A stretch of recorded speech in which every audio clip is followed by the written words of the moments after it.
Rekaman apa masalahnya? Assalamualaikum warahmatullahi wabarakatuh. Perkenalkan nama saya Galen Anggre Wijatmiko dengan NIM 231301300044. Baiklah, di sini saya akan mempresentasikan proposal HK guna untuk menyelesaikan tugas metodologi penelitian. Baik, di sini saya akan mempresentasikan proposal skripsi salah satu yang telah disusun oleh senior saya yang berjudul Dispensasi nikah pasangan nikah siri di bawah umur. Studi penetapan Pengadilan Agama Padang Panjang dengan nomor perkara 9 PDTP garis miring 2023 garis miring Pengadilan Agama Padang Panjang. Kemudian mengenai penjelasan judul, dispensasi nikah adalah pengecualian penerapan ketentuan dalam undang-undang perkawinan yang diberikan oleh pengadilan atau pejabat lain yang ditunjuk pada suatu perkawinan yang akan dilakukan karena salah satu atau kedua calon mempelai belum mencapai umur minimal untuk mengadakan sebuah perkawinan. Kemudian yang mendasari penyusunan proposal ini adalah adanya kasus pada bulan Februari 2023 di mana ada seorang wali dari tangan yang melakukan pernikahan siri di bawah umur mengajukan permohonan dispensasi nikah kepada Pengadilan Agama Padang Panjang dengan nomor perkara 9 garis miring PDTP garis miring 2023 garis miring PAPP. Dengan kondisi yang sudah menikah secara siri, seharusnya pasangan tersebut mengajukan permohonan isbat nikah ke Pengadilan Agama Padang Panjang dan bukan mengajukan permohonan dispensasi nikah. Hal inilah yang membuat peneliti tertarik untuk mengkaji lebih dalam. Baiklah, masuk ke poin selanjutnya yaitu latar belakang. Undang-Undang Nomor 1 1974 tentang Perkawinan Pasal 2 Ayat 1 menyatakan bahwa perkawinan adalah sah apabila dilakukan menurut hukum masing-masing agamanya dan kepercayaannya itu. Poin yang selanjutnya, menurut fikih Islam, suatu perkawinan dianggap sah apabila telah memenuhi rukun dan syarat perkawinan. Jika rukun dan syarat perkawinan tidak terpenuhi, maka perkawinan yang sudah dilangsungkan dianggap tidak sah. Selain sah secara hukum dan agama, perlu adanya pencatatan perkawinan sebagai pernyataan bahwa telah sah secara hukum negara. Pentingnya keberadaan pencatatan perkawinan ini adalah sebagai bentuk perlindungan hukum, kepastian hukum, dan ketertiban hukum. Baiklah, masuk ke poin selanjutnya yaitu adapun perkawinan telah dilangsungkan tetapi belum dilakukan pencatatan perkawinan atau yang bisa disebut sebagai nikah siri dapat mengajukan permohonan isbat nikah atau pengesahan nikah kepada Pengadilan Agama sebagaimana yang telah diatur dalam kompilasi hukum Islam pasal 7 ayat 2. Mereka memasuki poin yang selanjutnya. Selain berdasarkan aturan agama masing-masing, hukum positif di Indonesia juga mengatur tentang syarat-syarat perkawinan yang tertuang dalam pasal 6 sampai 12 Undang-Undang Perkawinan Nomor 1 1974. Salah satu di antara syarat-syarat tersebut adalah tercapainya batas usia menikah. Kemudian, salah satu kasus yang telah terjadi yaitu sepasang suami istri yang berinisial R dan N telah melangsungkan pernikahan secara siri pada bulan Oktober 2022. Pernikahan tersebut dilakukan karena pihak wanita telah hamil duluan dan melahirkan seorang anak pada bulan Desember 2022.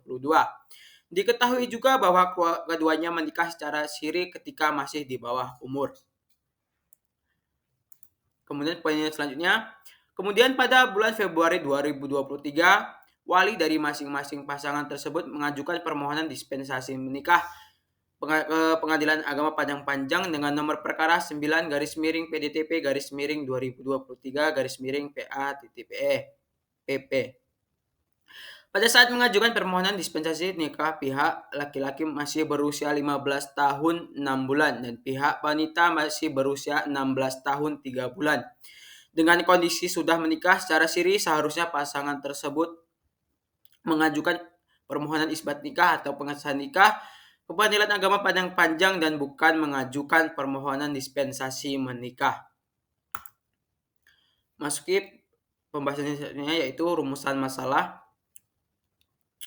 Dari latar belakang yang telah dijabarkan tadi, peneliti menemukan suatu permasalahan, yaitu apa latar belakang pasangan nikah siri di bawah umur mengajukan permohonan dispensasi nikah dalam penetapan nomor 9 PDTP garis garis miring PDTP garis miring 2023 garis miring PAPP. Memasuki pembahasan yang selanjutnya, yaitu pertanyaan penelitian. Peneliti memiliki beberapa pertanyaan penelitian, yaitu yang pertama, apa alasan pasangan nikah siri di bawah umur mengajukan permohonan dispensasi nikah, bukannya mengajukan permohonan isbat nikah? Kemudian, apa alasan Pengadilan Agama Padang Panjang menerima permohonan dispensasi nikah pasangan nikah siri di bawah umur?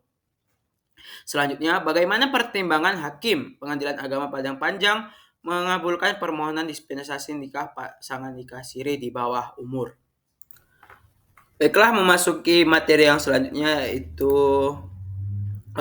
studi literatur, di mana peneliti membandingkan dengan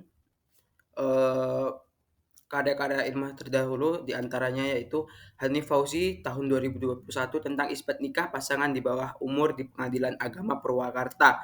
Selanjutnya ada karya ilmiah dari Anissa Rahmat tahun 2021 tentang analisis putusan Pengadilan Agama Kota Banjarbaru terhadap permohonan isbat nikah di bawah umur.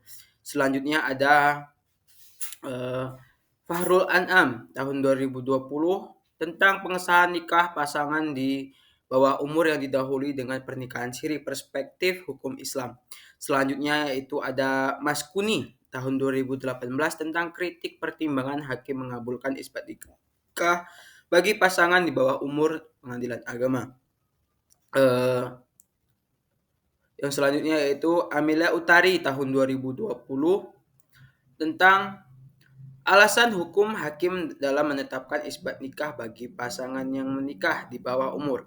Analisis penetapan nomor 452 garis miring PDTP garis miring 2018 garis miring PA BJM. Kemudian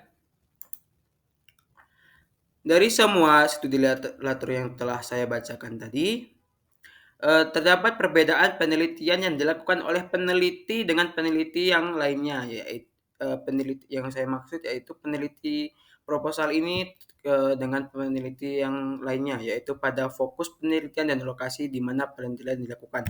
Peneliti dalam penelitian ini berfokus pada dispensasi nikah pasangan nikah siri di bawah umur dalam penetapan Pengadilan Agama Padang Panjang. Kemudian masuk kepada pembahasan yang selanjutnya, yaitu kerangka teori. Beberapa poin kerangka teori dalam proposal ini antara lain berdasarkan pasal 2 Undang-Undang Perkawinan menetapkan bahwa perkawinan adalah sah apabila dilakukan menurut kepercayaan dan agama masing-masing. Kemudian keberadaan pencatatan perkawinan bertujuan untuk memberikan kepastian hukum dan perlindungan bagi para pihak yang melakukan perkawinan, sehingga negara sebagai organisasi yang menaungi seluruh warganya akan memberikan kekuatan bukti autentik tentang telah terjadinya perkawinan, sehingga para pihak dapat mempertahankan perkawinan tersebut kepada siapapun di hadapan hukum. Before the law. Baiklah, masuk kepada pembahasan yang terakhir, yaitu metode penelitian. Ada beberapa poin dalam metode penelitian, yaitu yang pertama, jenis penelitian. Penelitian ini adalah penelitian yuridis empiris yang bersifat kualitatif, yaitu penelitian yang mengkaji penerapan hukum normatif dalam sosial masyarakat. Penelitian ini mengkaji alasan pasangan nikah siri di bawah umur mengajukan permohonan dispensasi nikah, bukannya mengajukan permohonan isbat nikah. Kemudian metodologi dalam sumber-sumber data. Peneliti menggunakan sumber data primer, yang dimana sumber data primer ini adalah sumber data yang tidak bisa diubah-ubah. Pada penelitian ini data diambil dengan melakukan wawancara dengan pemohon 2 dan pemohon 3 perkara dispensasi nikah. Hakim yang bertugas dalam perkara dispensasi nikah dan panitia muda permohonan Pengadilan Agama Padang Panjang, serta diambil dari penetapan nomor perkara 9 garis miring PDTP garis miring 2023 garis miring TPA PP. Kemudian sumber data sekunder. Eh, Peneliti menggunakan sumber data sekunder diantaranya yaitu buku, karya ilmiah, serta sumber data lain yang mendukung dalam penelitian ini. Yang terakhir yaitu teknik pengumpulan data. Di sini peneliti menggunakan dua metode teknik, yaitu pertama wawancara. Wawancara dilakukan dengan tanya jawab secara lisan dan struktur dengan menggunakan daftar pertanyaan yang telah disusun secara terlebih dahulu.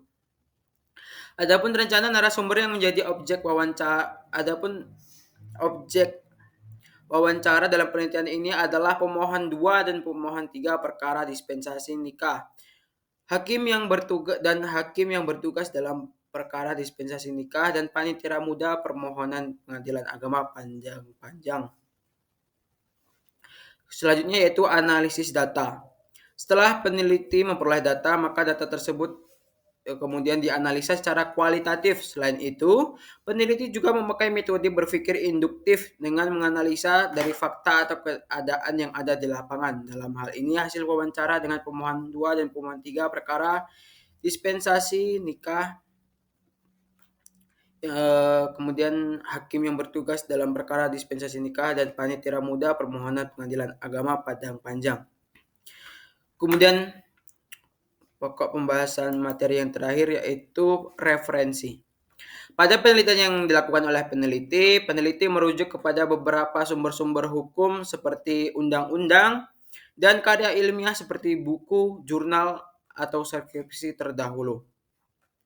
Baik, mungkin itu saja yang dapat saya sampaikan. Apabila ada kesalahan dalam berbicara, saya mohon maaf. Saya akhiri. Wassalamualaikum warahmatullahi wabarakatuh.